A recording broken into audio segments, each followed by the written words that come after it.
புலம்பெயர்ந்த உறவுகளே வணக்கம்.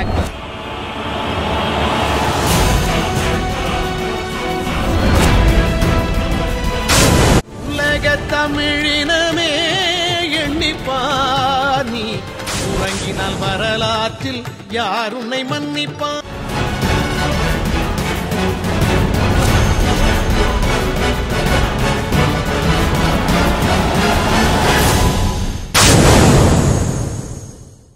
ஒளி இழந்த தேசமாய் காட்சி தந்த எம் பூமி இன்று மாறி வருகிறது. வானுயர கட்டிடங்கள் நிமிர்கின்றது. தண்டவாளங்களில் தொடருந்துகள் வலம் பெறுகிறது. பூட்டப்பட்ட பாதைகள் எல்லாம் புதிய மெருகுடன் மிளர்கின்றது. ஆனால் எம் வாழ்வை பலப்படுத்த நினைத்தவர்களை, எமக்காக தம் வாழ்வை தொலைத்தவர்களை நாம் மறந்து விட்டோமா உறவுகள்? சொல்லவே முடியும் அந்த அளவுக்கு. இந்த நேரம் எங்களை பார்த்துட்டு சல்ற அடிச்சவங்க சர தரத்து விட்டவங்க இப்போ பார்த்து கேவலமாக கைகள் உறவுகளே, உங்களுக்காக, எங்களுக்காக, எம் இனத்திற்காக தம் வாழ்வை தந்தவர்களின் வாழ்வை பலப்படுத்துவோம் வாரி.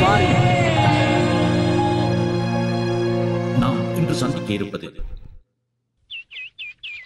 வல்வெட்டித்துறை என்னும் கிராமத்தில் வசித்து வரும் ஓர் முன்னாள் போராளி.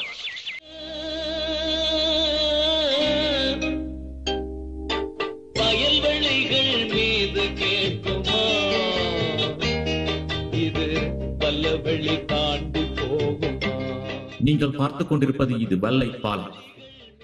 கடந்த கால போரின் போது பலரின் உயிர்களை காவு கொண்ட இடம் இது. இந்த பாதையூடாக பயணிப்பவர்கள் வெள்ளை பிள்ளையாரை தரிசிக்காமல் செல்வதில்லை. அதற்கு விதிவிலக்கில்லாமல் நாமும் எமது பயணத்தை வெள்ளை பிள்ளையார் கோயிலில் நிறுத்தினோம்.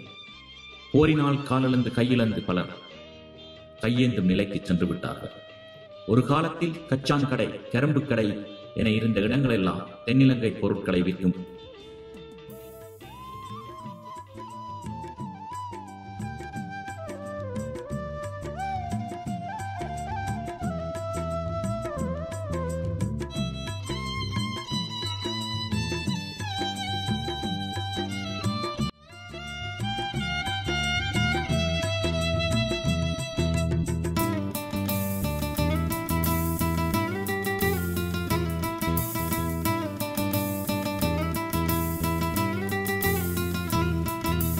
அழகான அந்த பனை மரம் அடிக்கடி நினைவில் வரும்.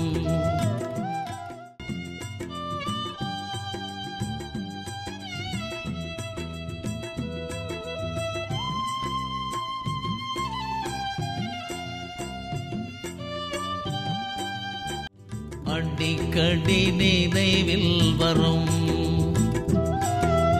அடிக்கடி நினைவில் வரும். அடிக்கடி நினைவில் வரும்.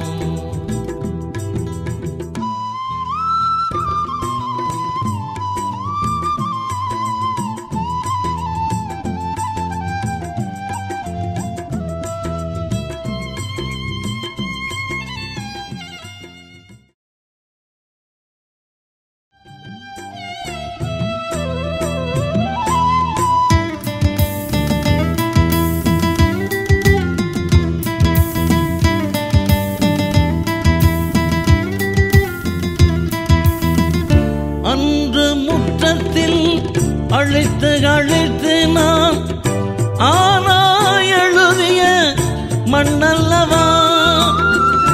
அன்று முற்றத்தில் அழைத்து அழைத்து நான் ஆனா எழுதிய மண்ணல்லவா.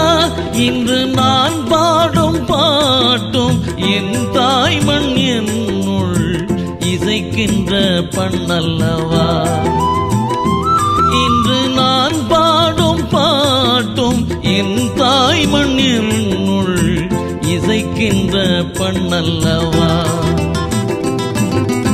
அழகான அந்த பனை மரம் அடிக்கடி நினைவில் வரும். அடிக்கடி